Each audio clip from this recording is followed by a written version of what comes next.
Here's what we came for. Yes. Jill Stein, in the flesh, in our studio. Brain Trust Live. I said that in air quotes. Brain Trust Live. Being legitimate journalists. With media credentials. Here's our interview with Jill Stein. Why do you think you're the right choice for millennials? And additionally, for millennials who are thinking about voting third party, why do you think you're the better choice than Gary Johnson would be? Okay, so like, why millennials? I'd have to say I think I'm the only candidate who's not a zombie out there. You know, I think most of our politics is living in a dead world. You know, it's not the world that we're living in right now, and it's certainly not the world that we're headed to. Millennials are really seeing, you know, the future and where this is all going. And where this is going is a very dangerous place, you know, to a climate that's crashing, to wars that are blowing back at us that know no end, a generation that's locked in debt that has no way to get out, and to 2,000 nuclear missiles on hair trigger alert. And Hillary Clinton wants to start an air war with Russia over Syria. This is absolute, you know, madness. This is craziness. So I'm a mother on fire. You know, and as a medical doctor, I became aware of this absolute health crisis that has descended on us, where half of Americans now basically have one chronic illness or another, and young people in particular are falling, you know, victims to asthma, to cancers, to diabetes, you know, to just a whole slew of illnesses that we shouldn't have. So I'm now practicing political medicine, having seen where this is taking us, that we're not going to get out of here alive. And we've got to fix our sick political system so that we can get down to the things that are actually killing us, like climate change, poverty, war, you know, the usual suspects. Compared to the libertarians, you know, unfortunately, the libertarians are also taking the money. In their mind, there can't be too much money in politics, that buying politics is just, that's what the free world looks like.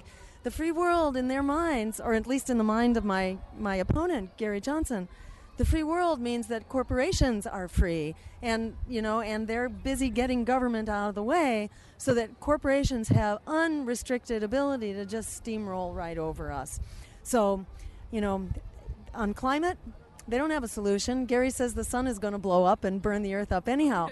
You know, so on the war, you know, well, I'm not sure what their solution is on the war. I know they protest the war. That's great. But I don't know that they're ready to actually cut the military budget and bring the troops home. On student debt, they don't have a plan. I'm calling for free public higher education, which pays for itself. For every dollar we put in, we get back 7. And for bailing out the students, because Democrats and Republicans bailed out the crooks on Wall Street. If we could bail out the crooks on Wall Street, it's time to bail out their victims. So for all those reasons, I think it's an absolute no-brainer for young people to stand up for the future we deserve, forget the lesser evil, fight for the greater good, like our lives depend on it. They do. And the numbers of millennials alone are enough to win this race when people stand up to bail out students, come out and vote for it, vote green in 2016, and we can win this hands down. What would you say to Democrats who invoke the Ralph Nader Florida year 2000 boogeyman? Well, that was 2000. This is now. Ralph was ahead of his time. But where we are now is that the majority of voters are saying these are the most untrustworthy, disliked candidates in history. And the majority of voters is saying we need an open debate so that we can find out who the other candidates are. And a majority of voters is also smart enough to say we need an independent major third party because the two parties have done such a bad job of leading us forward. They are serving the predatory banks, the fossil fuel giants, and the war profiteers. We need a new politics of by and for the people. That's the way forward. Don't drink the Kool-Aid. Reject this nonsense that says be good little boys and girls and take your marching orders from the political operatives and the corporate pundits who want to talk you out of your right to deciding your future. They have the most disliked and untrusted candidates. Even their own supporters don't really support them. They mostly oppose the other candidate. Democracy is not a question of who do we hate the most or who do we fear the most. Democracy needs a moral compass. It needs a vision of our way forward. We have to stand up and lead the way. In the words of Alice Walker, biggest way people give up power is by not knowing we have it to start with. We have it. time to stand up and use it. Thank you so much. Thank you so Thank much. you so much. I Yeah, really appreciate great it. talking. Thanks. Thanks a lot. So we interviewed Jill at a rally. Yeah. And so there were supporters of hers there as well as other media. Yep. And while we were in the media line, we met these two high school reporters Yes. who we asked if we could interview because we were so curious how they had come to interview Jill Stein at a rally. And they were if I've just ever had hope, delights. if I've ever had hope for the future, Yeah, it was these it two was these because they two. can't even vote. They can't as vote they're yet. gonna tell you. No. But like They were so articulate. We want to play the whole interview for you. Yeah. We interviewed some other people and we have clips of that, but like this interview warrants Yes. being played in its entirety Like, because this these two are is- they're dreams. These They're two. dreams, and this is a sign that I feel like there is hope for the future, maybe. Yes. So here's that interview. Hi, I'm Makaria Yami, and I'm a senior at Bonita High School. I'm the editor-in-chief of the Paw Print, which is our school newspaper. Hi, I'm Miles Nolte. I'm also a senior at Bonita High School, and I'm the editor-in-chief of all online and digital content for the Paw Print. Awesome. And is this because you said you were seniors, and so is this the first election you can vote in? Can you vote in this election, or is this kind of just the beginning of your political awareness? Yeah, so you're not gonna be old enough to vote either, right? Yeah. So neither of us are actually gonna be able to vote in this election, but we've been on our debate team, our whole time in high school. We're very interested in politics. We also, wanted to cover this event, but yeah, we're big Jill supporters. Wanted to just show our support. Were you Bernie Sanders supporters before the Democratic primary process ended? Yeah, I was originally a Bernie supporter. It took me a while to support Jill just because I didn't feel like she could really win, and I was more I was more focused on wanting to defeat Trump. But now that I've heard more of Jill's message, I think that I'm fully on her campaign. Do you find people that you go to school with are also Jill supporters? Are they invested in the election? Are they paying attention? So, our specific group of friends that we hang out with and talk to, we're all very invested in the election. But a lot of kids at our school are definitely not invested in the election. And also we have a large number of Trump supporters at our school as well. We're from a pretty conservative school. Really? Yeah, so we're trying, as best as we can through our newspaper, through our opinions section, obviously, to try to educate our students about, what Trump's really about, what it means, what a Trump presidency would mean, and why we should be supporting candidates like Jill Stein and supporting third parties in general. Do you, when you hear from Hillary Clinton supporters that a vote for a third-party candidate is a vote for Trump, and when you sort of hear the very binary narrative this election gets covered as, do you feel like this would be, if you could vote, a protest vote? Do you feel like this is the definition of a protest vote? Is a protest vote a bad thing? Like, what are your thoughts on protest votes as we've been hearing them demonized and discussed? Yeah, I can't vote, but if I did vote for Jill, I don't think it would be a protest vote. It's just voting for someone that I believe can truly create change. Voting for the lesser evil and calling things protest votes is what got us to this place, what got us two terrible candidates, and what's keeping us in the two-party system. So I really don't agree with that narrative. And I think that, as a voter, I would like to think that, when I can vote, my vote means more than just, taking votes away from the other party. I think that when Hillary Clinton's campaign says that a vote for Jill or a vote for Gary Johnson is a vote for Trump, she's degrading voters and telling them that their vote is nothing less than just weighing a scale a little bit more or a little bit less. I think that our vote should mean more than that. And what are your thoughts on Gary Johnson?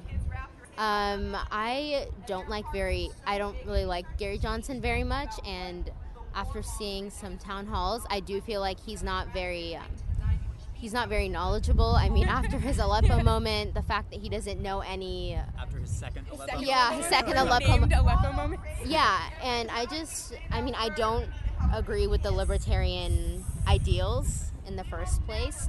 I do think that we need a lot of government regulation in things like the economy, because I think that is what rips people off, especially the middle class, the working class. So, I don't agree with his values, and I don't agree with him. Yeah, I definitely think, I think Gary Johnson's an idiot. But I do think that we should be supporting third parties, regardless, because you can see that there are a lot of Republican voters who are also very discontent with Donald Trump, and I think that really just the message coming from the Democrats and the Republicans is that you have to vote for one or the other. So I think that it's a good idea to support Gary Johnson's right to run and other people's right to vote for him. Nice, perfect. Yeah, that's great. Thank you guys so much. And then finally, here is just a sort of mashup of the rest of our time at that rally. Yeah, because it was we fun. stayed for the whole rally. Once we interviewed Jill Stein at the beginning of the rally before it started, and we stayed for the whole time because it was fun, and we were kind of interested to see who was there. Yeah, we talked to some other people. We talked a lot about why they felt comfortable voting for Jill Stein, what their thoughts were on protest voting, things like that. Yeah. And we also just observed the kind of hilarious things that happened at a Green Party rally. Yes. So here is just sort of a quick sort of compilation of everything else we did there. Enjoy. We're at the Stein rally. At the Stein rally. We're too early. Eating Cheerios. We're eating Cheerios out of a plastic baggie. We'll update you when the Cheerios are done. Okay, we're waiting in the press line. We're at the press line. We The have first time we've checked in. ever said those words before. I know. We're also first in the press line, which is a sign of our immaturity, I think. What democracy looks like.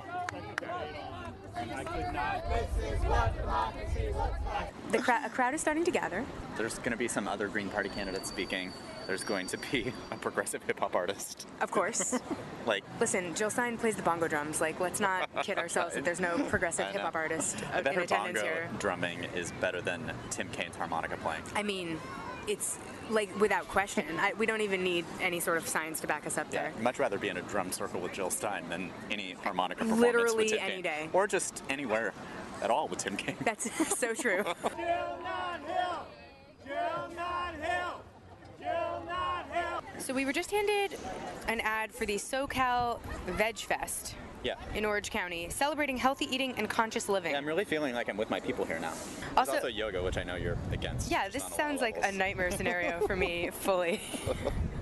And then a Halloween costume contest. No. Just because. No, Yeah, I wonder who the celebrity speakers in live music are going to be. you won't have heard of any of them. Official first sighting of a bombing for peace is like fucking for virginity sign. The anti-war movement has made it. I saw the lights and the little spark they made, the red, the white, the blue, the flash. I'm telling myself, I'm all right. I'll pull the car by the road and talk to the man. Okay, so to the Dan Savage point, this is all local Green candidates at this rally. Correct. So I will So he say can that Jill buzz off. Stein is literally just supporting Right. local candidates. That's right. Friends. We have heard from a lot of speakers tonight, and they all introduce themselves as former Bernie delegates. It's almost like huge applause. it's like being at an AA meeting, sort of. You know what I mean? It's sort of it's like, hi, my name is such and such. and I I'm the was former Bernie delegate. They're like reformed Bernie delegates. this is working where you on go. themselves. This is where you within go the Green Party. to work on yourself and not support corporate interests. That's it. That's what you do. Yeah. Just heard about Dr. Stein Stein from one of the speakers. from one of the speakers.